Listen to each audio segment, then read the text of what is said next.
Today on a special Rambling About Cars, the 2023 New York International Auto Show opens April 7th. But whoa. If you are a Rambling About Cars listener, you're getting a sneak preview right now because we've got people on the ground. We've got all the debuts, everything happening. Jeep, Subaru, Kia, Genesis, Ram. We got a bunch of stuff to talk about. So let's roll. It's podcast time. I needed to take a breath there. I'm Christopher Smith, and across the way, Mr. Chris Bruce, co-host, and we are not alone.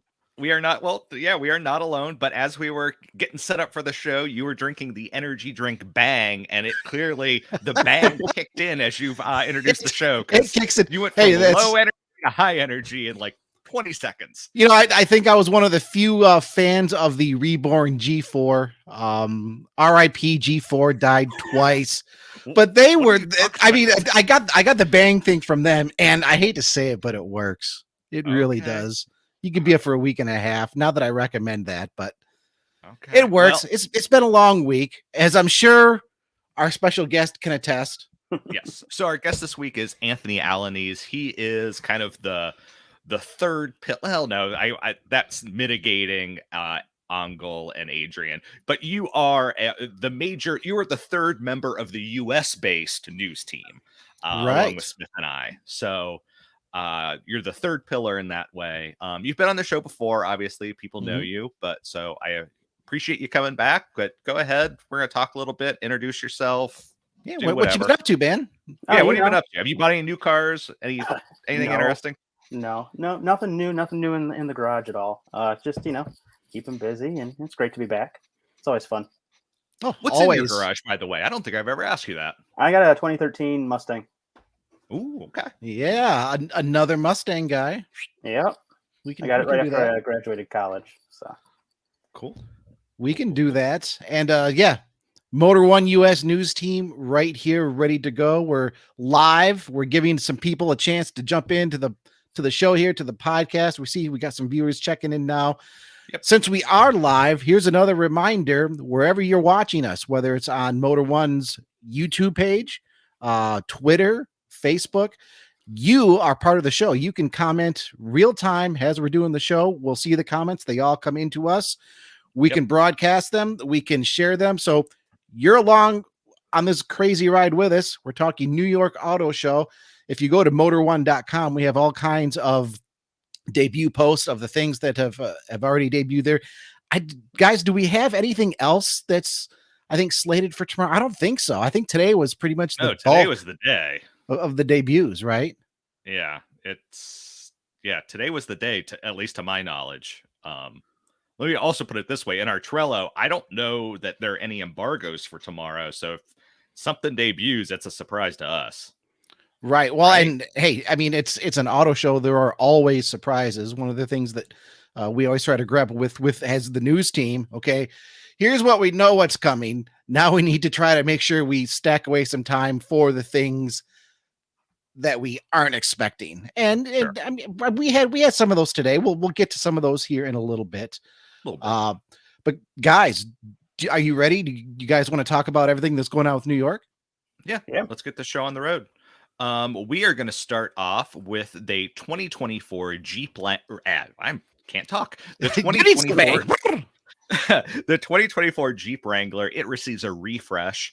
I'm going to throw some photos up now. Smith, you wrote the story. I'm pretty familiar with it, though, as well. I did. It's one of the reasons why I'm drinking an energy drink, because we got the embargoed information, and it was like 10 o'clock last night. It's like, oh, we need to get this wrapped up. So I just sat down and went for it. Yeah.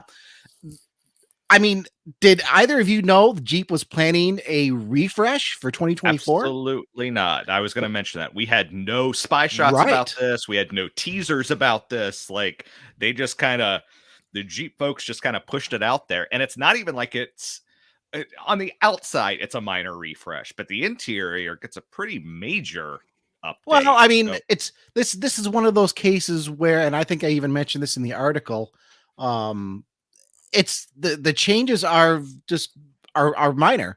You've got a new grille on the outside. Yes. And inside, I mean, you have a larger infotainment screen that required relocating some of the air conditioning vents. I mean, those are the crux of the changes. But those two features, minor as they sound, I think make a pretty big difference overall on how it looks. And I'll start there because the first thing people will notice, it has a new grill. It's still the 7-bar traditional Jeep grill. I mean, that's never going to go away. But in this instance, it's much thinner. And that's done, aside from styling differences, to make room for a 8,000-pound Warren winch that you can now get from the factory installed on the front of the Wrangler. On so the they're Rubicon. making So you gotta get the Rubicon. Correct. On the Rubicon. And I mean, we're looking at photos right now. I've heard a few references to it looking sort of like a Renegade. I don't think so. I don't know where I fall on that. Well, let's take a minute to discuss that, because I was browsing through some of Jeep's socials today just to see what people were saying. And guys, I didn't see one single positive comment, and I bet I went through a couple hundred comments through Instagram, through Facebook, through posts there. Granted, a couple hundred social media comments, that's not a really good frame of reference, but it does give you some idea as to what's, what the general flavor is. And it seems like people aren't really happy about this. Were they I don't saying know how why? I don't know how you get upset about something being black rather than body color, especially when I mean, I guess if I were Jeep and I saw a bunch of complaints, I would just launch a bunch of special edition Wranglers with body color grills, and I would. Well, I mean, they're all immediately. I mean, they're already going to do that. And Anthony, I mean, I didn't really see any particular reason other than people were just, thumbs down emojis, not really digging the new style. I did see more than a few references to saying, "Hey, you're making a new Renegade." But I mean, just a lot of ill feelings here for the look. I don't get it, but okay, people are entitled to their opinion. But Anthony, what's your take? I'm looking at an old one or the previous one, and I mean, it looks different, yeah, but I think it has to do with like the that it's black and prominently discolored that I think makes it stand out, which might be drawing people's attention to it. Sure. I mean, yeah, but I don't think the design behind that color is actually that different, if that makes. No, it makes total sense. I think the slats are maybe a touch thinner, but I think if you made it body color and you put them side by side, I honestly wonder if anyone would notice. Well, I mean, there are some trims where the grill, I think, is a different color. I mentioned it in my article. I don't have it right in front of me. For the most part, you're going to see it with the black grill with Right. the black slats in there. But I was just kind of surprised at what seemed like really quick condemnation for this refresh. I mean, it's literally not even 24 hours old at this point. Mm-hmm. But I mean, that seems to be the initial reaction on the outside. Inside, I've seen it mixed. The interior, it's still generally the same interior, but like I said, that center screen now is 12.3 inches, and that's standard issue from the bottom to the top. Whatever trim level you get, you're getting the bigger 12.3 inch screen. To do that, they had to get rid of the circular shaped aircon vents in the middle. Like I said, there are little sort of just rectangular thin vents that are now underneath it. But because you're going with a larger screen, it does make, like I said, it's a relatively small change that has a fairly large impact on how it looks. And then, I mean, behind the scenes on all of that, you get Uconnect 5. So, I mean, there's a fairly substantial tech upgrade in here. It's coming with an off-road trails guide. I'm not an off-roader, so forgive me if I mess up some of the terminology here, but it's the first time this is actually offered, has a factory package, and it's basically an off-road trails guide for some of the more prominent off-roading sites around the country. I mean, Rubicon is in there. Hell's Gate from Moab is in there. It comes with a certain number of trails in this guide. And I mean, it's a case where, okay, you pull up the trail guide, it gives you waypoints on the trail. It gives you points of interest along the trail. I mean, it's like off-road navigation, right? Only with a little bit extra included. and you can get up to, I think, 3,000 specific trails in this trail guide with an upgraded system. So they're definitely going for some off-road chops here, a little bit extra. What else we got? They're here? also introducing a more kind of luxurious Rubicon package. They're calling that the Rubicon X. So that gets you 12-way power front seats, a 9-speaker stereo, Napa leather seats, which is funny on a vehicle that you're supposed to be taking off-road, that you have these super soft, luxurious leather seats, that and then too. It's like covered in mud. It's like a 12-way Napa leather with like the gazillion speaker stereo system. They'll sell a ton of them. They will. Oh, I bet they will. They will. Then the other thing that the Rubicon is getting are Dana 44 HD full float axles in the back. That was. I was just about to say that. Yeah, it's basically a harder core axle in the back to just take all the punishment if you're going off road. Mm-hmm. There is another special, or not a special edition, but just a new trim level. The Sport S 4xe. So you're getting a hybrid, the plug-in hybrid model on a slightly lower trim level. Still, it's got 20-inch wheels. And all the 4xe models come with this little power box feature. It's basically a removable power box with 4 120-volt plug-ins that you can use for just mobile power on the go, wherever you might need it. They don't have any pricing yet for the new 2024 Wrangler. That's going to come a little bit later on this year. But I mean, powertrain, everything else is the same underneath. That's the 2-liter. That's the 2-liter engine, the 3.6-liter V6. Of course, the hybrid 2-liter with the electric motor. And you still get the 392 with the 6.4-liter Hemi for at least one more year.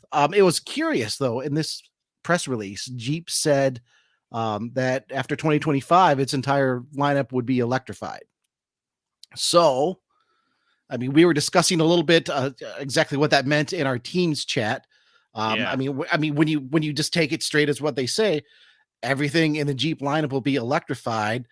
I don't know if that means everything will be plug-in hybrid or maybe like a mild hybrid system. That's Jeep hasn't specified that. They can fudge what electrified means. Yes, a little they bit. can. So, it could be. I know Stellantis in their other vehicles, they have the 48-volt mild hybrid system. So I wouldn't be too shocked if some of what they mean there are mild hybrids. But we'll have to wait and see. Certainly, but it basically means that if you want a Wrangler with the Hemi, those days you don't have too much time left to get one. Right. I would agree. Anthony, I mean, what are you thinking on this Jeep? I know we talked about it a little bit, how it just kind of came as a surprise. What's standing out for you with this new 2024 model? I mean, I like the update. I think it does. I think it looks nice. I think it's a nice update. Is it needed right now? Looking at, I think what the Wrangler is outselling the Bronco at the moment. Not by much though. It's not, but for being what came out in 2017, for being a significantly older vehicle to outsell the new Bronco, I think does say something about the Wrangler in this segment. Here's a question that I'll pose to you, and for everybody listening out there, chime in with your comments on this too, because I'm curious. I'd like to get a little bit broader feedback here.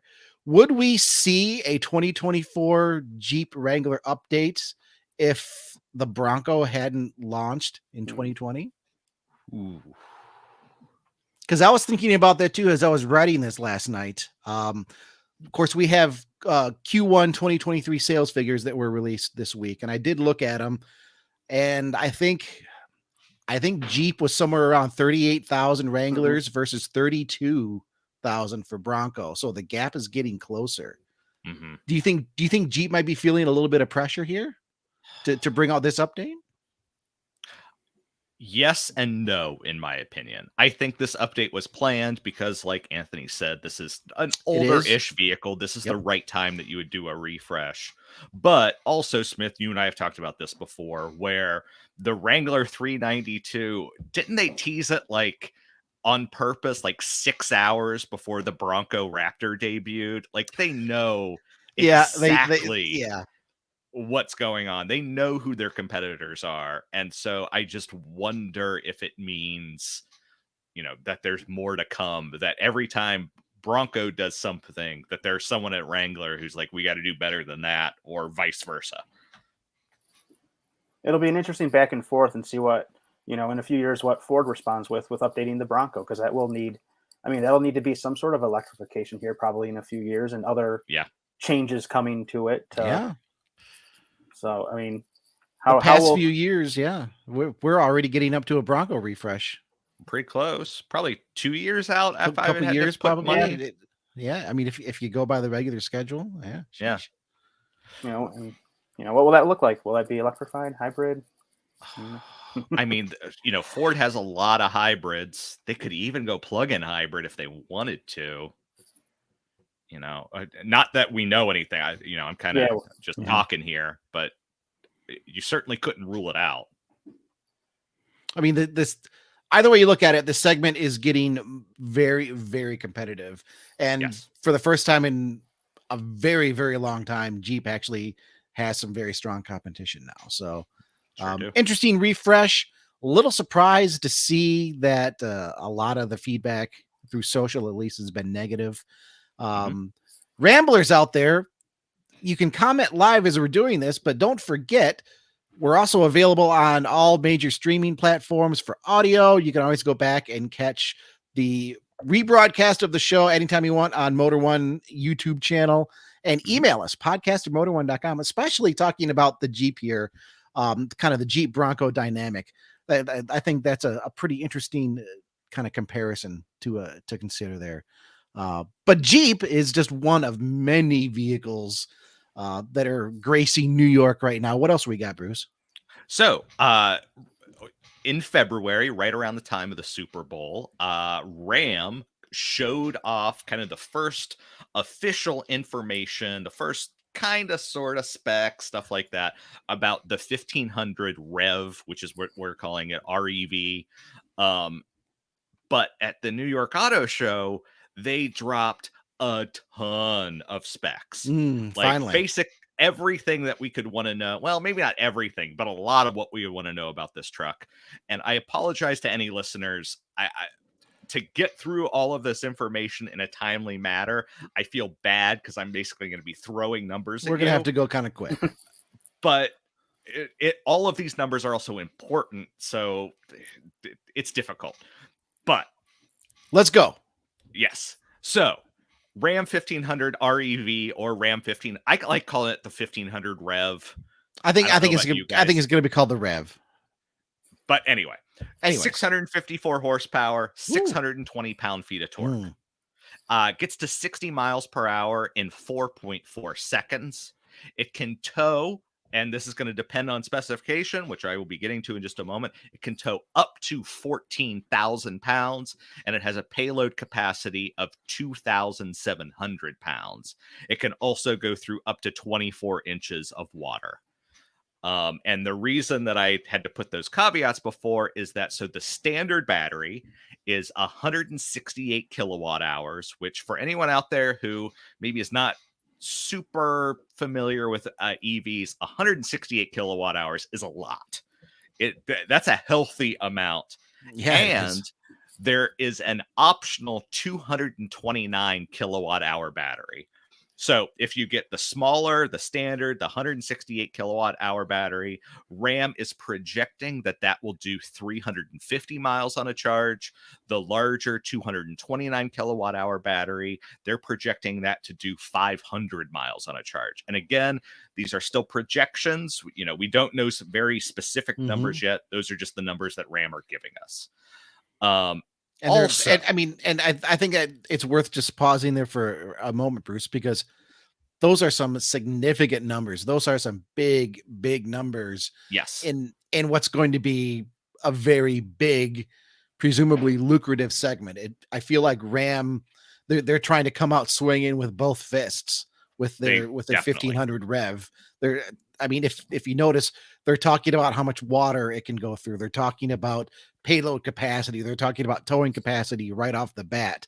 Those are all big truck things. Totally. It can recharge. It supports 800-volt DC, and that means it can recharge at up to 350 kilowatts, assuming you go to a station that can actually support that. If that station is supporting that, you can get 110 miles of range back in 10 minutes. So that's pretty significant. Also, it has, and I got to count these off, it has vehicle to vehicle, vehicle to home, and vehicle to grid charging. So that means, say you've got a buddy with another EV, you can plug them up together. Say you have a house and it is appropriately set up, because not all houses are, they take special equipment, but assuming your house is set up for that, you can plug into your house. Also, grid, same thing. Not everyone is set up for that, but some are. That 7.2 kilowatts you can hook up from the bed, and there's an optional 3.6 kilowatt hookup underneath the frunk. And I spoke to Dodge about, or I'm sorry, I spoke to Ram about this, and you can use both of those simultaneously if needed. So, just basically, if you're out camping, you're out tailgating, your power goes out in your house, you can plug in a lot of stuff into this vehicle, which is kind of a big thing, because that's something that we've seen Ford talk about a lot with their F-150 Lightning. Mm-hmm. Well, also, and I was just gonna say, we've talked more than a few times about whether or not Ram is making a mistake coming later to the party, or if they're playing it smart.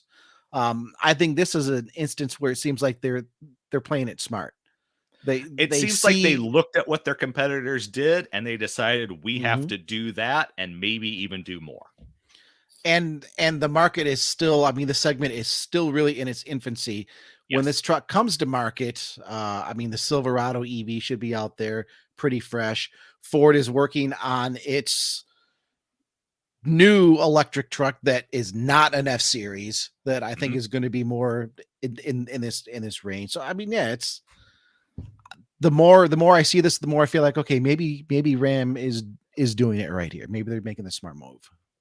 So moving inside, you get a 12.3 inch let me restart. 12.3 inch digital instrument cluster. The standard infotainment screen is also going to be 12 inches. But you can upgrade to a 14.5 inch system there. And there's an optional 10.25 inch display for the passengers. So just displays abound, depending on what you want. There's also an optional 10 inch head up display. And we were talking about this in our Slack chat. We think this might be the first Stellantis vehicle. We're not sure if Dodge might beat them, but this might be the first one that is going to have a hands-free driver assist system. So we're talking like Ford Blue Cruise, GM Smart Cruise, sort of Tesla full self-driving, like that type of system where theoretically you can take your hands off the wheel and the vehicle will go down the road. Dodge has talked about offering that. They've teased that. And we don't know enough about the release cadence yet to say this is going to be the first one, but Ram says it's going to have that kind of tech. And so this is probably going to be among the first ones that have that. You're right, Bruce. It is a lot to get through. No, it's a ton. But I think New York is a really good venue for this. And again, people have heard me complain in the past about, okay, automakers, if you're going to debut something, debut it, put it out there, tell us all about it. Don't kind of break it up. This might be a case where it's okay to break it up a little bit, because we're getting a truck that has a lot of conventional styling, but still looks more towards the electric realm. Right. And now we're getting just kind of fed this data. And it is a lot to take in. Right. They basically did. They just dumped the specs out. They're like, you've seen the truck. We don't have to play what the truck looks like. Going to New York. Here you go. Right. Here are all the specs you could want. And so that's what they did. They look good. It's, can they deliver on it? You know, they're making big promises, and what's the real world going to be like with those like towing figures and whatnot? But to make a splash, that's a good start. Yeah, that's the question with basically every vehicle launch in its own sort of way. I remember years and years ago, I had a conversation with our boss Seth, basically being about, how much do you trust automakers when they announce stuff? And an established automaker like Ram or something like that, you land a little bit more trust to. And if you're a newcomer into the game, if you're a startup, maybe you take things with a little bit of a grain of salt. But still, you can't know. Like we've definitely seen the opposite as well, where an automaker promises something and it doesn't quite deliver. But we've also seen a lot of under delivering or under promising and then over delivering. Yeah, we have. So we just have to kind of wait and see. And this is right. I mean, and this is considered a 2025 model, so we still have a little bit of time before it comes to market. But definitely, when you come out with stats like that, that's making a splash, even at a fairly substantial event like the 2023 New York Auto Show, which is what we're talking about today. If you're just catching us, the live rambling about cars on Motor One YouTube, Motor One Twitter, Motor One Facebook, we are talking about the 2023 New York Auto Show that opens to the public on April 7th. We have a preview right now. We have people on the ground. And if you go to motor1.com, once our podcast is done, we want you to stick around for the podcast because we do. We kind of know a thing or two here. Once the podcast is done, go over to motor1.com, especially with the Ram article. Bruce wrote up the Ram article. Lots of great information there. Anthony, I know you've got some articles out there too. Let's move on to Subaru. Yep. And hey, I just want to put something, because we have our own little private chat where we can talk here. I am not 1,000% sure we are getting comments right now. So if you have been commenting, can you please throw another comment into our chat? Just so comment or a thumbs up. Things are oddly quiet here, and we know we got some ramblers out there watching. Yeah, we see that there are viewers, but there are oddly low number of comments. So if we're boring, I can accept that. But if there's a tech issue, I kind of need to know about it. Yeah, if there's a tech issue, we'll fix it. If we're just boring, I mean, BORING, all caps, send that. We can work with that. I can have more energy drink. We can go crazy. That's right. You're not going to hurt my feelings, but I just want to make sure there's not a tech issue. Speaking of crazy, how about a new Wilderness model from Subaru? I don't know how crazy the Wilderness models get. They are a neat upgrade, though. They are. They are a neat upgrade. And the Crosstrek is the latest Subaru to get the Wilderness upfit. This is the 2024 Subaru Crosstrek Wilderness. I had to pause there for a second. If you notice in the comments on YouTube before the show, I said we're taking bets on how many times I say Subaru Forester Wilderness instead of Crosstrek.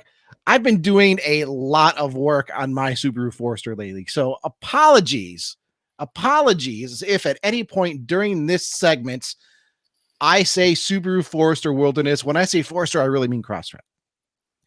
And I got it real quick. Thanks to Grupa FBC, that test message, gents. Grupa, thanks for that. Apparently, we're just boring because no one's commenting with us tonight. But you know what? We're going to try to make this show more exciting, Dan. We're going to, hey, we got the Subaru Wilderness Crosstrek SUV that's debuted at the New York Auto Show. We're going to talk about that right now. Yes, we are. It's not just an appearance package. It has with other Crosstrek models. I mean, as with other Wilderness models. As with other Wilderness. See, man, I was gonna. Yeah, I'm all over the place here tonight with other Wilderness models. I mean, yeah, you do get like there's the skid plate up front. On this, there's a new grille, taller ride height, and you get the fender taller ride height. Well, yeah, I was getting to that, Bruce. Jeez. Now you just messed up my mojo. Now I'm going to start calling it Forester again. Okay. Yes, 9.3 inches of ground clearance, and that comes through upgraded springs and shocks, which are a little bit taller. There's also more suspension articulation. Comes on all-terrain tires instead of street tires. Just nothing major, nothing extraordinary. But the Crosstrek, not Forester, is already pretty good as it is off-road. So these little extras added in, I'm betting this is going to be a pretty fun, pretty impressive little machine off-road. It certainly has the rugged exterior upfit with the what is that, the copper body cladding. Oh, or that copper trim accents, on the roof rails, copper accents on the front and rear bumpers. It's got new front and rear bumpers. The body cladding is definitely yeah. I don't know. I mean, love it. It's over the top and in my opinion, kind of ugly. I understand why it's there. It protects. You don't. If that plastic body cladding is there, you're not going to get dents or things like that. You can go too far with that, though, and I think this is kind of teetering on the edge of being too far. The irony here is I just did a fair amount of paint correction on my older Forester. And I'm thinking about putting some fender flares on it. So as I'm sitting here looking at the Crosstrek, I'm like, nope, I'm just going to leave mine just the way it is, I think. Yeah, I think that's a smart move. But hey, beauty's in the eye of the beholder. The Crosstrek definitely has its own look. Of course, it's new for this model year.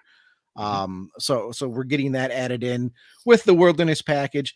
Underneath it all, it's still a 2.5 liter 4-cylinder, 182 horsepower, 176 pound-feet of torque. Of course, it's all-wheel drive. It has trick torque vectoring that'll get you through different areas. It has a new, like a new off-road mode. What is it here? I got to look at my notes. The extra. It's the same thing that all the Wilderness models get. X mode, where you've got snow and dirt mode, and then if it's really bad, I love it. You'd have deep snow and mud mode. And it has a gradient control, which is kind of a neat name just to say hill descent. Also, and I kind of want this just for the name. It does have a StarTex synthetic leather interior. I just want the StarTex interior. Right? Yeah, that's Subaru's name for their their leatherette, as kind of the common name, faux leather. But it's StarTech. That's right. I think whoever came up with that name, they need to get a raise. I'm just gonna come right out and say it right there. StarTech synthetic leather. It's water resistant, and there are more bronze accents inside. I'm thinking maybe Jeep should get their StarTech interior instead of the Napa.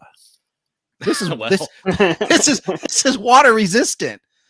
So right? I got to call out our good buddy Brett T. Evans. He wrote up the story for us, and he compared the ground clearance to the new Crosstrek Wilderness to some of its main competitors. Ford Bronco Sport, 8.8 inches of ground clearance. Jeep Compass Trailhawk, 8.6 inches. And just as a reminder, this is 9.2 inches. So it's, if you compare it to what it's competing against, and if for whatever reason you are in the market for a compact off-roader, but you don't want to buy, a Jeep Wrangler or something like that, you want something a little bit more friendly on road, at least compared to the competitors, this is a good choice in terms of specs. Now, granted, I haven't driven, like I said, I haven't driven them all, so I can't say that for certain, but looking at numbers on paper, it's competitive. And it's worth pointing out too, it does have different front and rear bumpers, and Subaru says that does improve the approach and departure angles. I feel like they've done maybe a little bit more, at least on the marketing side, with the Crosstrek Wilderness. Of course, Crosstrek is, I believe, their best-selling vehicle. If I'm not mistaken. I think you are mistaken. I'm going to look it up right now. Are you with me, Anthony? Because I want to say it was 14,000 in the first 3 months of the year, compared to the Forester, which was at 10,000 and some change. Okay, and really? Ascent isn't quite there yet either. Outback was 13 and some change. Yeah.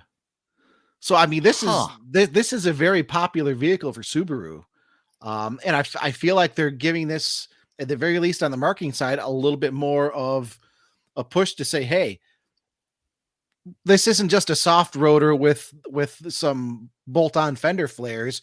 We want you to feel like you can actually go out and do some things with this. And of course, the media photos that we have, I mean, it's going down rocky trails, it's going down dirt roads. I mean, it's doing kind of off-roady things. I mean, it's not climbing Moab. Okay, wait, I was wrong. I'm sorry, I was wrong. You guys are right. Crosstrek sold 41,562 units for the year so far. The second below that is the Outback at 32,767, and that's through March of 2023. So, yeah. And Mohio, thank you for commenting. Says something wrong with the grill. Looks smaller, less masculine. I mean, it does have the update up front there. I'm not doubting the masculine comment. I'm just not really sure what the hell to call the styling on this, because it's so I mean, especially with the extra off-road the wilderness features, it is so just kind of out there, with especially there's so many contrasting angles. It looks like a very, very busy design compared to just the standard Crosstrek. But I mean, thanks for the comment for sure. It's something to think about. I've been so busy looking at the fender flares, those fender arches and some of the other accents that I guess I really wasn't paying much attention to the grill. So good on you to catch that. We're looking at it now. I mean, I guess I don't love it or hate it. It's just I'm in the same. I don't love it. I don't hate it. It just kind of is, which, maybe that's damning it with faint praise. I don't know. Yeah, hard to say. But anyway, that'll be available later this year. Right now, it's time to move on. And again, if you're just tuning in on Motor One Facebook, Motor One Twitter, Motor One YouTube, we are rambling about cars, and we are rambling about the 2023 New York Auto Show that starts this Friday. But we're giving you a preview right now because we're cool like that. And we're going to move on here to the Genesis GV80 Coupe concept. Yes, we are. Concept, we kind of have to put in quotes right now. Well, we do have it confirmed that this is going into production. That's what I mean. Is that this is a concept, but a production version is coming. And I think we managed to scoop that. Our man Brett was on the ground at New York, and got the word from from the Genesis people that he was with. That we're going to go ahead and put this into production. Keep it a secret, but then they were like, "Yeah, you don't have to keep it a secret. Just go." So we went, and what is it? Well, it's a Genesis GV80 with a sleeker roof and a different front fascia and a whole hell of a lot of orange. This thing is, and I asked our guys, that are on the ground in New York. We've got a senior editor, Brett Evans, and we've got senior editor, Jeff Perez, on the ground in New York. And I was asking Jeff, I was like, is this thing really orange, or is it just like a really bright red that looks orange in photos? And he's like, no, dude, it's orange. It's like, it is orange. Which I think is pretty bold for Genesis, but I think this whole thing is pretty bold for Genesis, and here's why. First of all, I should say that we don't have statistics as far as what's under the hood, power, performance, anything like that. What we do know is, I mean, it's based on the GV80, which has a rear-wheel drive based platform, and this is a dedicated 4-seater.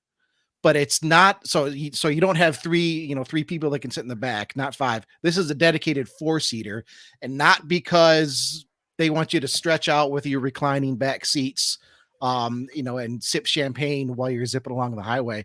These are 4 carbon fiber, rather heavily bolstered sport seats, front and rear. And then behind those rear seats is a big honking strut bar for extra supports. Which we should be clear, I highly doubt will be on the production version. And in fact, I hope it is, because their announcement on this, they're talking about how they want to evoke more of a performance aura going forward. In fact, here, let me pull up my article here. Okay. just to see exactly, Well, because while I we're think I got the vamping here a quote in there. second, I love the tweed pattern on the seats. It looks like a very nice men's sport coat from like late 80s, early 90s. It kind of has that look to it. It's handsome, but also vaguely retro. Genesis says it's a statement of intent towards future models. So, I mean, we know that it's going into production, but in their announcement, I mean, they're also saying hints towards more emotional and performance oriented models. So, I think the 4 seats in the brace have to stay if that's their intent. I mean, I mean, we've already seen plenty of fast, coupe-like crossovers and SUVs before. If you're going to be different and stand out, well, lean into it. yeah. Otherwise, buy a GV80. Just, you know what? I mean, just buy the regular GV80. Or I guess you could make like the optional drivers package, right? I'm just Sure. making that up completely. We don't have any information regarding the GV80 coupe other than it's going to go into production and it's got the 4 seats. But if you really wanted to be bold like that and say, okay, we are going to aim for a little bit more performance, where else are you going to find a coupe SUV like that can still carry 4 people, that can still carry stuff in the back, but has some notable handling chops? And I would expect, I mean, when you look at this, it doesn't even look like an SUV to me. I mean, obviously there's considerable resemblance to the GV80. I mean, it's still a GV80, but I see this more as just like a 5-door, just a 5-door. Sure. It looks like a tall hatch to me. Yeah. And kind of blurs that line like the Ioniq 5. And it's not even that tall, really. I mean, when you look at it in profile, I mean, it's not slammed, but it's not. I mean, it's not tall. It's not tall Genesis at all. is still a new brand. Yes. Realistically, if it's going to try and chart itself a new course, well, I mean, that's a statement. That looks nice. Yeah, I mean, obviously the it's got the 2-bar light theme going across the front, going across the back, Across the the roof, side. Yep, across the side as well. The roof is black because black is cool, and also because it's carbon fiber.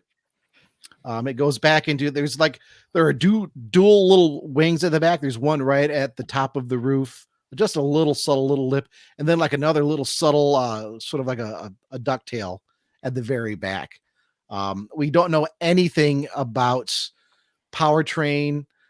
Even if it sticks with the GV80's current top trim offering, that's still a twin turbo 3.5 V6 with 375 horsepower. So even if that was just a straight, install, it's not going to be the fastest SUV, coupe, or otherwise in the world. No.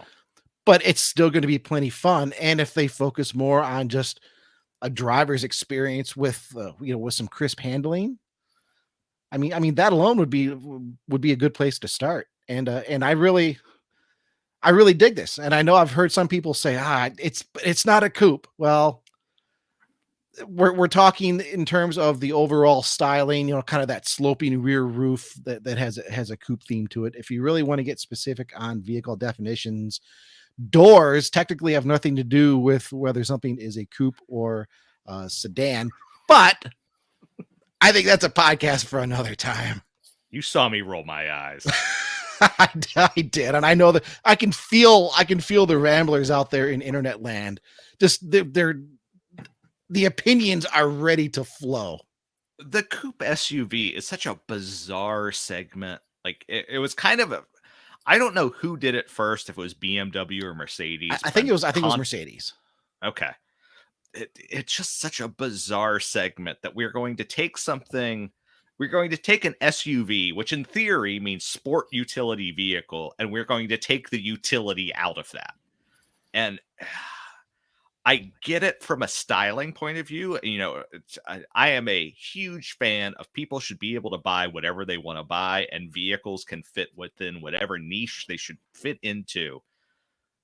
But this one has just always boggled my mind, where I haven't understood what the appeal is. Like, if you wanted this type of vehicle, why aren't you just buying a not that it a CLS. Why aren't you just buying a sedan with an interesting roof line versus this? It's just always interesting to me. Well, we'll go on a quick little side ramble here, and Anthony, you're gonna have to chime in. You're gonna have to chime in on this too, buddy. No, nobody is escaping this rabbit hole, man. People, they wanted their performance vehicles first to just be two-door, sleek, really low to the ground, and then you get in them and you realize, every now and again I'd like to have somebody in the back seat, and it sucks to get back there. So now we'll make the cool sporty thing with a four-door. We'll call it a sports sedan. But how can you have a sports sedan? It's not the same thing, but it kind of is. And it's slammed to the ground and it's lowered, and then you drive around for a while and you think, my back kind of hurts. This thing doesn't ride very well. I like it to be a little bit more comfortable. I'd like to not lose my front bumper every time I go over a speed bump. So, now we'll raise it up a little bit, but we can't call this a sedan anymore because now we have ground clearance. What has ground clearance? Something off-road, an SUV. Okay, so we'll call it a sport utility vehicle coupe. And now you're getting your performance that rides a little bit better, that you can take over speed bumps, that people can fit into the back. But man, I really like golfing. I can't put golf clubs in my little two-seat roadster. I'm done. So what do we have? The one size fits all vehicle. And for somebody looking for just one vehicle, having something that one size fits all can be pretty convenient. I can't fight you there. I would have arguments. I could make arguments, but I understand what you're saying is that people want everything. People don't want to compromise when it comes to a vehicle. Some people are willing to compromise. Certainly. That's why people buy Miatas. I only say that because our boss owns a Miata or, something like that, that there are, some people are willing to make that compromise. Some people aren't. And that's, what this is there for. So I can't fight you there, but we should move on. That's my little tangent. Well, I've got to hear what Anthony has to say. Like I said, nobody's escaping the rabbit hole, man. I'll keep it short, but I mean, people like what they like, and I think a lot of it has to do with people don't want to look like other people. So if everything's boxy, this sleeker thing gives people a choice to be different. Whether that's, makes a segment legitimate or not, doesn't really matter if they sell. No, I'm not saying it's illegitimate. It is legitimate because they do sell. How many X6s or, GLE coupes or, whatever it is. I guess legitimate might have been too strong a word, but like the mystery around it, I think it's just more of like styling and people wanting style. Sure. Okie doke. Well, what do you think? Email us, podcast@motor1.com. I got to get the plug in there. Or comment. Come on, people. You can comment right now, or you could always comment after the fact. The video will be up at YouTube.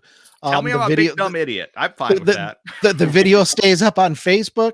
Comment. Let us know what your thoughts are on this topic, on all of the topics. We do still get email. Actually, can we take a little bit of an intermission just for a moment? Because we do have a comment that I would like to address that came in from last week's podcast. Okay, I think I might have missed this, so this might be a surprise to me. Well, let me bring this up because this was last week when we were talking with Brad Hansen. Mm-hmm. We had a really great chat. That podcast, if you missed it last week, again, you can go to Motor One on YouTube. It's still there. It'll always be there. That was an hour and a half podcast, man. That was an epic ramble. So thanks to everybody for sticking around on that one. We had a commenter, and I apologize if I get your name wrong here because I can't pronounce crap. Okay. GL tokens 06. That's what we're going to go with here. We were talking about the Camaro and the fact that the Camaro is finally officially being dropped. And we had a really good conversation, if you recall, about maybe Corvette taking Camaro's buyers because people could step up. Top Corvettes were stealing kind of the entry level Corvette or Corvette buyer. The top Camaros were kind of stealing, or the base Corvettes were stealing some of the Camaro buyers. Yes. So here's a comment in response to that. I just can't get behind the idea that people are cross shopping the Camaro and C8 Corvette, possibly the ZL1 range of the spectrum, but you can't tell me that volume sales of 4-cylinder Camaros are being consumed by the C8. And I think that's a really stout point, because you can jump into an entry level Camaro. I think they're still under 30. Maybe barely. I'll look. I mean, right around that range. Barely. And yeah, that you're exactly right. That's half the price of the lowest level C8. And I mean, I'm jumping back for the Camaro to start. It's 26. So yeah, I mean, that's, and honestly, that car with a 4-cylinder, it's still 0 to 60 in what, like 5 some seconds. That's not slow. I mean, we've gotten so jaded where we hear 0 to 60 in 2 seconds, and it's like, you get into a car that can do that in 5 seconds, it's still not slow. You step on the gas, the tires will still light up, you'll still go sideways. Take it from 2 Mustang guys on this podcast. You can hit crowds like nothing, and it's not just Mustangs. It's Camaros. A lot of power to do that. it's Camaros too. So that's a very good point. Comment goes on. The Camaro has had an identity crisis for a long time. It became the car of Bumblebee instead of the car of old school muscle, and the sales reflect the people who want the boy racer look of the Camaro. The Challenger looks straight out of the 70s, and the Mustang is a mixture of old and new. As a relatively young 34 Mustang owner, the Camaro is not a car that I would want to pull up to an interview in. The other nail in the coffin for the Camaro is that all that track prowess inflated the cost of the SS models higher than the V8 equivalents from Ford, Dodge for a time. I see tons of LT1s telling me pricing was a factor as well. Of course, the LT1 is your V8 Camaro. You still get the V8 punch, but you don't get all of the other features that you get with the SS. Mm-hmm. All in all, the Camaro was an incredible car that moved too far from its buyers. The sales numbers of the Challenger, Charger, and the Mustang prove that in spades. GL Token Spa 06. I'm so sorry. I know I've butchered that name, but thank you so much. This is a great comment. This is what we really enjoy from the Ramblers out there that listen. If you have comments, if you have opinions, ideas, comment, email us podcast@motor1.com. We love to read them here on the show. Mm-hmm. And I think these are some terrific points. I hadn't even considered really the whole Bumblebee Transformers aspect, Sure. And maybe there's something there. I don't know. What do you guys think?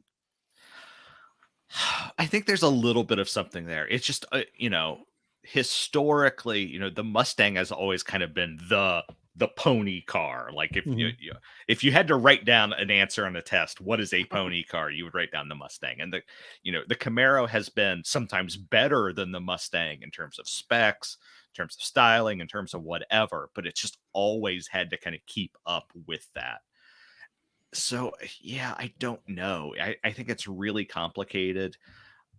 I don't know that I agree. I think Brad made a really, really good point that a lot of people out there who have the money to buy a performance car are more willing to maybe stretch into a Camaro rather than buying a super high spec, or I'm sorry, stretch into a Corvette rather than buying a high spec Camaro. If I had the money and I had to buy a performance car and I got to pick between one or the other, I feel like I'm going to go with the Corvette 9 times out of 10, because regardless of what you say, it's a Corvette. Mm-hmm. So, Anthony, you own a newer Mustang. My Mustang is a little bit older. I mean, what do you think about this? I think there's some validity to like the Camaro having identity crisis compared to the Mustang in the Challenger, because there was a few years ago when they redesigned it and it didn't go over well and they had to quickly redesign it. Mm-hmm. I think right now they still offer it with 3 engines, right? The 4-cylinder, the V6, and the V8. The 4, 6, and the 8, I believe, are all still there. Yeah. So it feels like it's kind of languished within Chevy compared to how advanced the Corvette has become over in the same time period. How much innovation has been put into that, and yet the Camaro, well, I mean, you can't do as much with it because of where the market and its segment feels like it's kind of been maybe put on the back burner. Oh yeah, I mean when you consider the past couple of years, if you think about Chevrolet Mhm. performance, Corvette. I mean Yep. C8 has just been everywhere. But that doesn't mean that Chevrolet couldn't have done some more special editions with the Camaro. I mean, taking a note from Dodge, creating all kinds of special edition Challengers, right? Um, but at the same token, I mean, I still get a lot of old classic first generation Camaro vibe from the current car. I mean, I think it still has the look. So I mean, I'm not sure.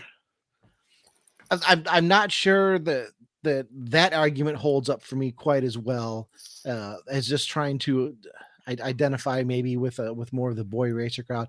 I don't know. It's a very interesting point. But love having talk like this. Thank you Mhm. so much for commenting. Totally. Podcast at motor1.com, email, and then comment also on our videos, on the social posts. We love to hear from you. And thank you for that little segue into comment land. We'll read these as we get them. And for now, what do we have next on New York? So I know we're getting a touch tight on time. So I'm going to go ahead and throw up the Kia EV9 here. Mhm. But for anyone who is a frequently rambling about cars listener, we have talked about this vehicle in the past. Right. It kind of debuted and then it debuted again and things like that. So I think we're going to kind of keep this one on the quicker side of things. But yeah, I will go ahead and throw that up because the North American version of the EV9 debuted in New York. And it's 99.99% identical to the versions that have debuted globally. Yes. The big difference, and I hesitate to say big, you have that little orange marker light up front on both sides for the US version. Yeah. And that's pretty much about it. Yeah, but let's not be that reductive though. That is the major difference, but let's go ahead and tell the folks, "Oh, I am someone who is interested in a Yes. three-row electric crossover in the United States. Here's what I can get." So, the standard battery, 76.1 kilowatt hours, and that Mhm. comes with a 215 horse motor, sorry. You can also get a 99.8 kilowatt hour battery, and that gets you either 201 horsepower, and that's just with a motor in the rear, or 379 horsepower, that's with motors at both the front and the rear. So Right. the top version will get to 60 in 5 seconds. Um, That's not bad for a big 3-row SUV.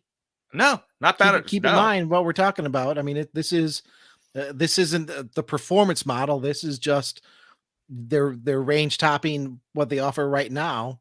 yeah. 3-row seating, I think, for up to 8 passengers, even 1, 2, 3, 4, 5. Yeah. So 3 in the middle and then 3 in the back for 8-row seating. Yep. It can DC fast charge at up to 230 kilowatts. And that means you can get from 10 to 80% state of charge in 25 minutes, which is pretty impressive, honestly. Like Yeah. that means you can go, that's, refilling with gas is obviously going to be less than 25 minutes, but that's a lot of range in that amount of Yeah. time. I mean, where we're at right now, and I mean, we're still in the very, very early stages of electric vehicles, and this is only going to get better. So, I mean, compared to other offerings out there, it's right there. It's right there. It's. I think it'll work for a lot of people, Totally. and they're going to build this in Georgia, in the United They States. are. Yep. It will go on sale in the fourth quarter of 2023, so later on in this year.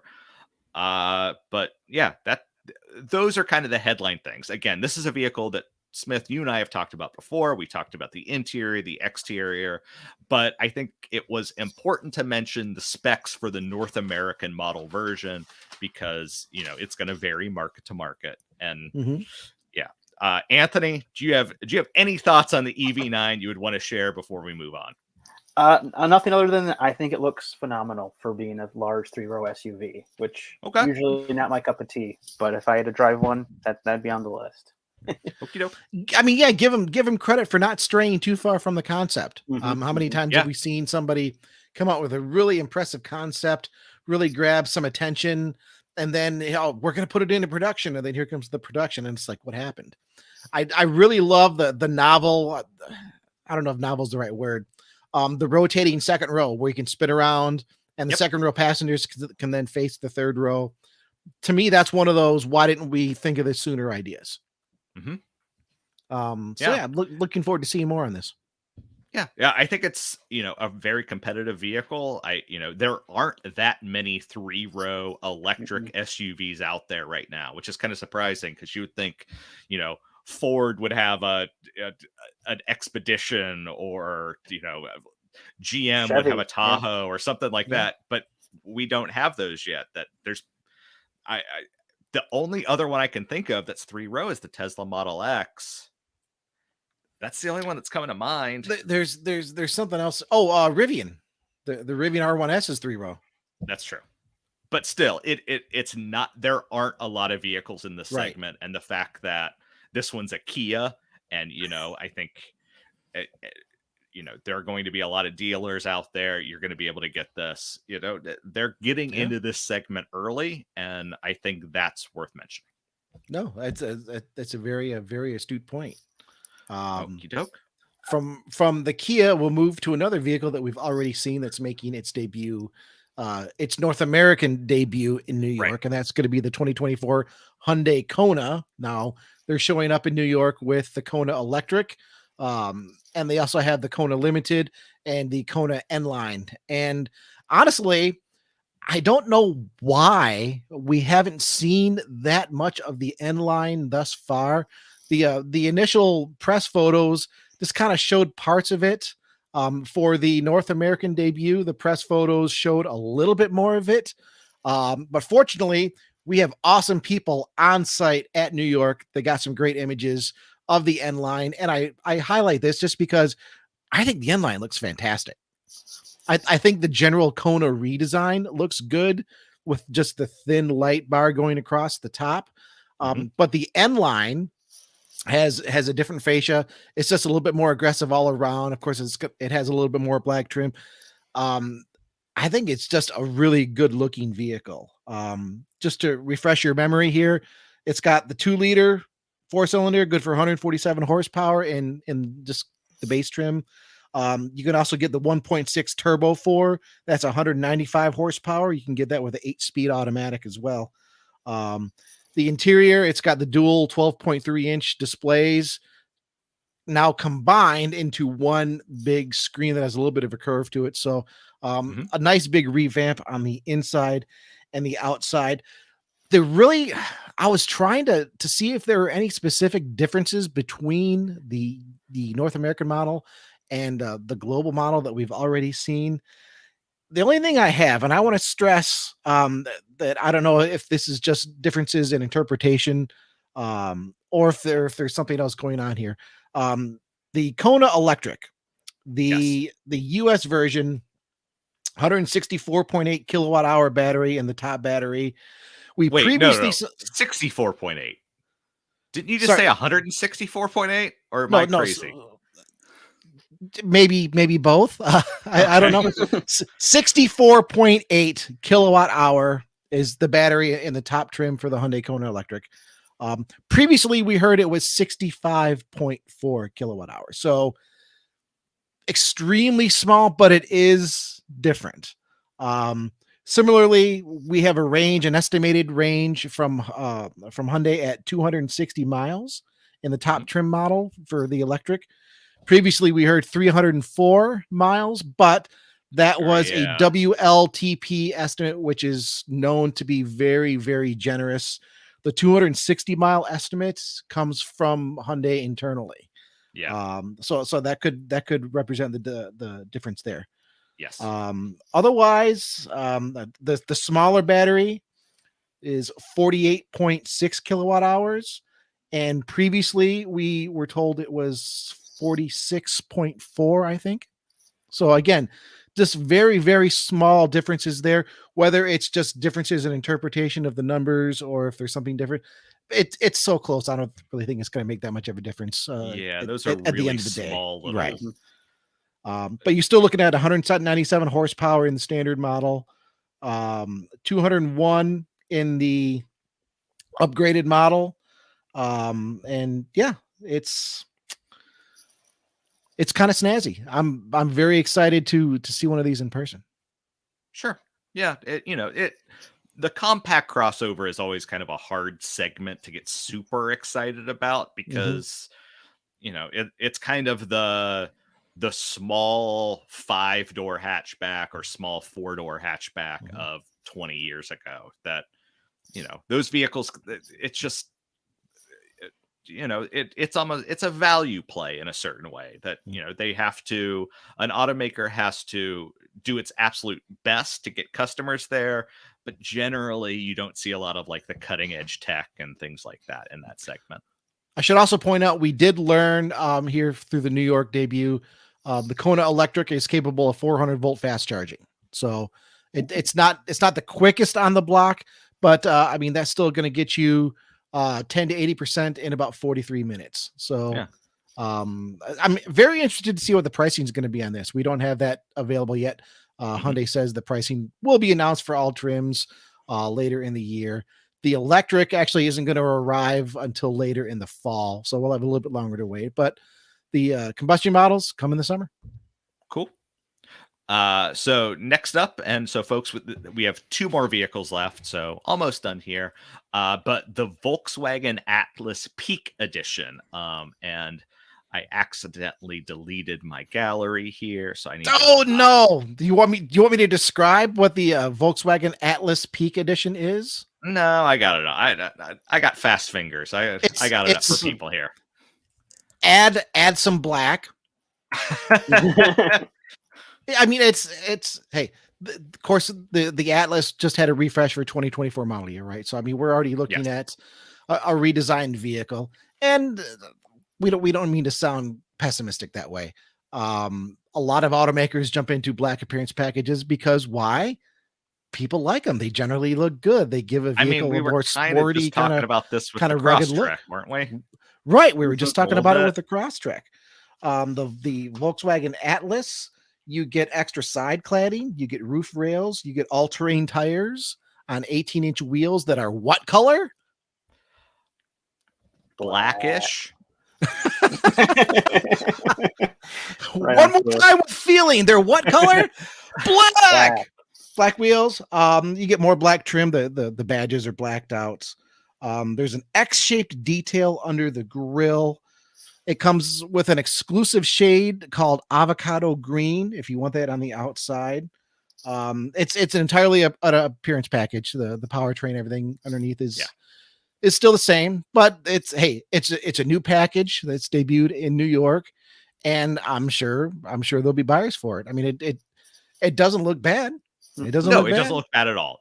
It's not, the changes are not significant. I think we can all agree, but if you want a vaguely more rugged looking Atlas, Volkswagen's here for you. Here it is.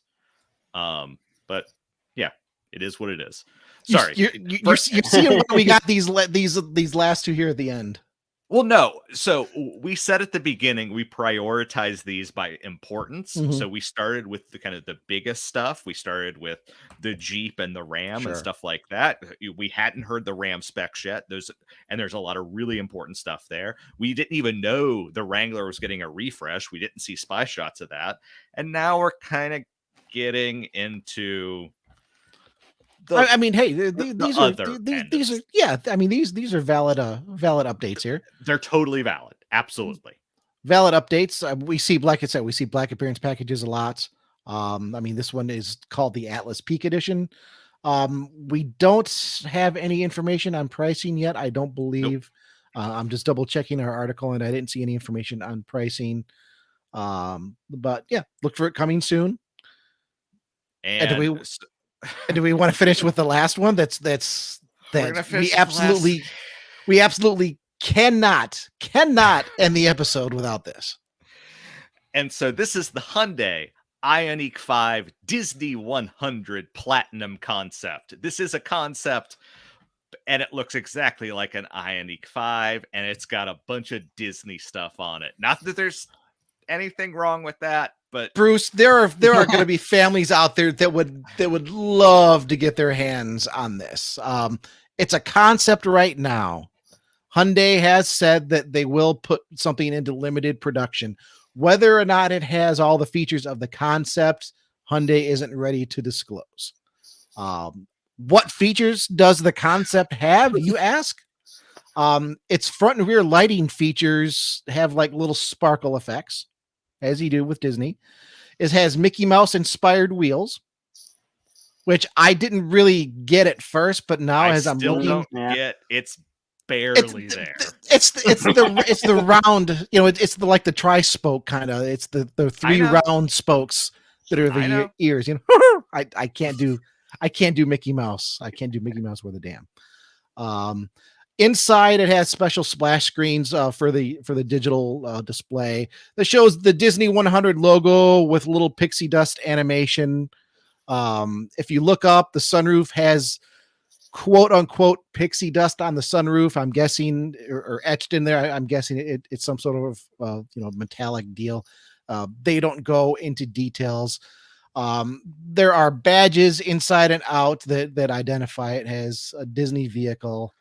And it plays Disney music.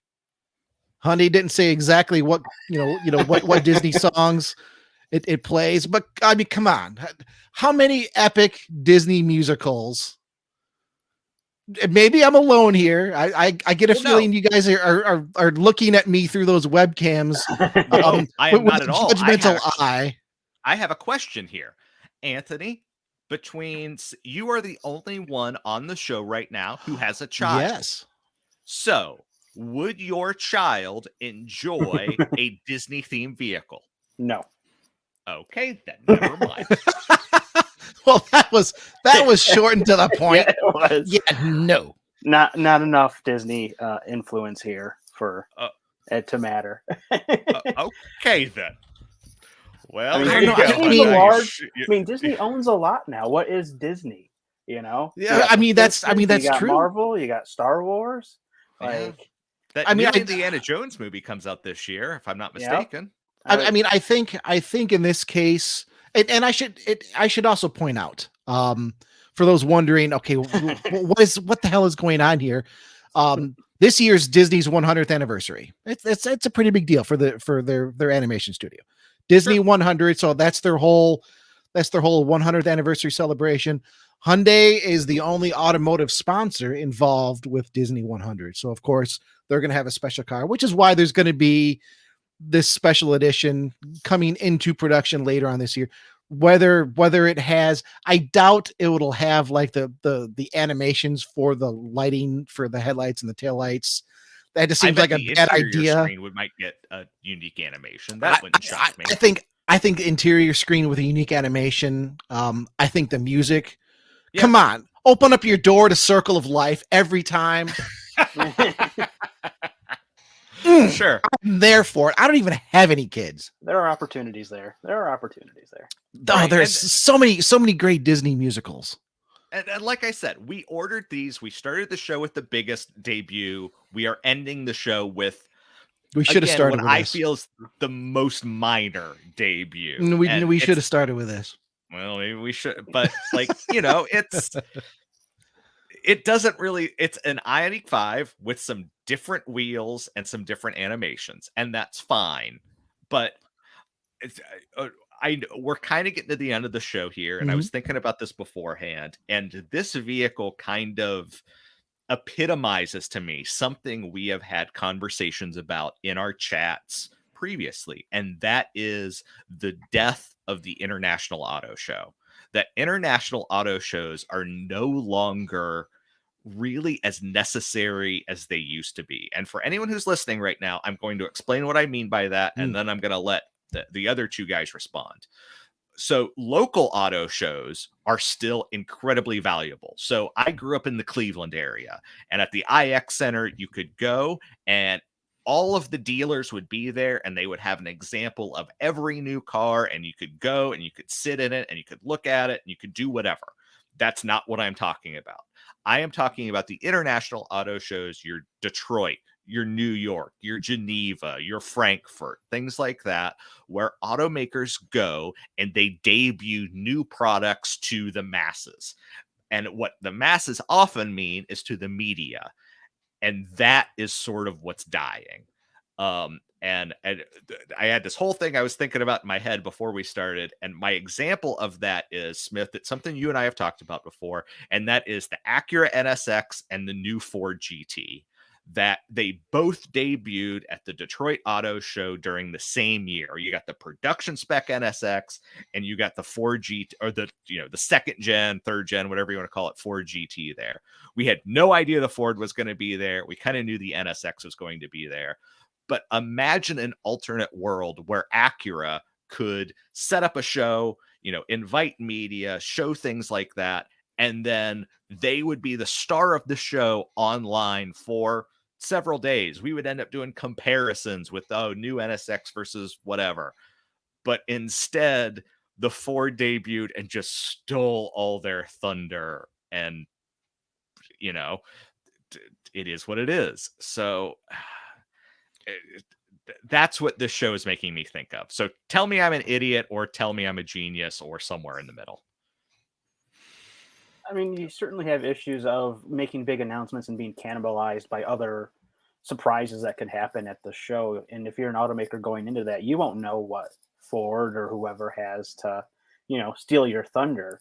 And it seemed like it'd be a better bet and a better play financially to separate it and make sure you can get that media attention. But the question I have is, does that media attention translate into sales down the road in 6, 9, 12 months? That's a fair point. It's a very fair point. I think automakers are certainly concerned about that kind of, loss of eyes. But do we know if it matters? I don't know that it matters. Might. I mean, I'm pretty sure NSX outsold the GT, but they've made far fewer GTs. Smith, am I wrong here? Tell me I'm an idiot, please. I'm not going to call you an idiot because you're not an idiot. You're welcome to. You're a stand-up guy, and you're extremely knowledgeable when it comes to automobiles. No, I know everybody's waiting for the punchline. I don't have a punchline. No, I'm not sure. I see your example has a case for the auto show declining. If anything, it might be a case for the opposite. If without an auto show where everybody's in one venue like that, would the GT have stolen the thunder? If they did announcements separately, it seemed they still could have, because I think the big shock there was, holy crap, they built a new GT. Nobody had any idea that was coming. So you had sort of that shock value. I think that would have taken place whether you were to add an auto show or not.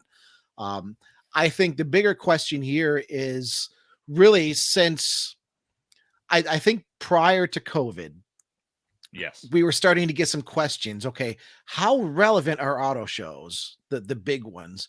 Because it's terrifically expensive for an automaker to go to one. Having worked on the other side, doing even minor events at smaller shows was a tremendous investment. By the time you get concept vehicles or regular production vehicles shipped there, by the time you get your trade show booth, everything that you're going to set up shipped there, by the time you fly all of your people there, by the time you get all of your print work done, your paper, I mean, it's a terrific expense to present something to a person that can now be done right down the street in your own manufacturing headquarters, in your own design studio. Don't even take the damn concept out anywhere to set up a few cameras, invite a few people in, click play on the live stream, and now all of a sudden you're reaching all of those people. In fact, you might be even reaching a stronger, more targeted audience, the ones that are legitimately interested in your product versus ones that are just walking by because they want to see the other display on down the hall, and you're spending a fraction of the money. Yeah. I think there was discussion about that before COVID because we were seeing some automakers like Mercedes. I remember Mercedes, I think, in BMW, maybe even Audi, saying we weren't going to attend the Detroit Auto Show. Was that 2018 or 2019, somewhere around there? And I was like, Yeah. wow. That was I remember that was kind of big news. It's like, wow, they're not going to attend that. That's one of the biggest shows in the world. And then here comes COVID, where everything was shut down. More automakers stepped into the realm of, okay, we're going to hold our own events. Yep. And they realized, well, this kind of works. So what's the result? Instead of Dodge going to the New York International Auto Show to debut the new 1025 horsepower Demon, where they have to have a press conference in between the press conference from automaker A, in between automakers. No, you know what? Let's just rent out Las Vegas Motor Speedway for the day. We'll bring in a car and a helicopter and we'll run it down the drag strip, which is where we want people to see this car anyways, right? Or which is what happened, was they invited Motor One, and I was the one that attended, several weeks before the debut, and they had a virtual backgrounder where, they didn't pay. There was no plane travel. There was no nothing. It was just, I was on my computer. I was sitting here. I was still able to ask questions. But it was virtual, and, they did that from within their own design studio. But all of that being said, I think there's still a place for large auto shows. I just don't think you're going to see as many. And I don't think you'll see as many significant debuts at them as we did in the past, because it is a tremendous expense. But I think we're still going to see when there's something where an automaker really wants to make a statement. I still think an auto show is going to be valuable because people can still get that tactile experience then. You can do your digital reveal online, still reach your targeted audience that you want, but then you're also at the auto show where the people can just come in and see the vehicle, because we know it's always at the very least a slightly different experience when you see it in person versus when you see it two-dimensionally on a screen. So yes, that's my take there. Okay. What's your take, everybody? podcast@motor1.com. Email us, comment on the video on YouTube that will be up after the live stream is over. We're still going to be on Facebook. We still also repost Facebook Sundays, 12:30 p.m. We always repost the video so you can watch it again if you missed it. Comment, email. We love to hear back from you. We love to share it on air. And the audio version still exists. We're on Apple Podcasts, Spotify, Amazon, Deezer, iHeartRadio, Deezer, which I still don't know what Deezer is, but we're there. So it sounds cool. That's all. It sounds Deezer. Dude, I'm on Deezer. Yeah. That's like I hate to pull a Clarkson, but that's like driving the Jag. Yeah. I'm right. On we're on Deezer. Yeah. Anthony, you're gonna be on Deezer now too. So thanks for joining us, man. Yeah, it's great to be here. Pleasure. Always. Do you have anything you want to plug? Like anything either outside of work, or do you have any like personal socials you want people to know about, or you doing anything cool you just want to brag about? Like, I think you can find my socials on my author bio page, which is my Instagram and Twitter. Nothing much exciting there. So if you want to, you can follow me, but you won't be getting any scoops. Okay. Because I mean, you can get us all at motor1.com. We are the U.S. news team right here. Yes, we are Smith, the U.S. Bruce, Anthony. When you're going to motor1.com to catch news, you're most likely reading something from the three of us. So, Anthony, thanks much for taking the time out this evening to join us, and thank you all the Ramblers out there for listening as well. Totally. Yeah. And as always, so for all of our audio or later listeners, good afternoon, good evening, or good night. We appreciate everyone who takes time out to listen to our show, because the fact that you are taking your time out to listen to us rather than some other podcast, some other videos, rather than spending time with your family, you are putting us in your ear holes somehow. That means a lot to us, because, there are so many other places you could be doing that. So I just love that so much. So thank you all for spending time with us. And yeah, like Smith said, if you have any comments, podcast@motor1.com is the email address.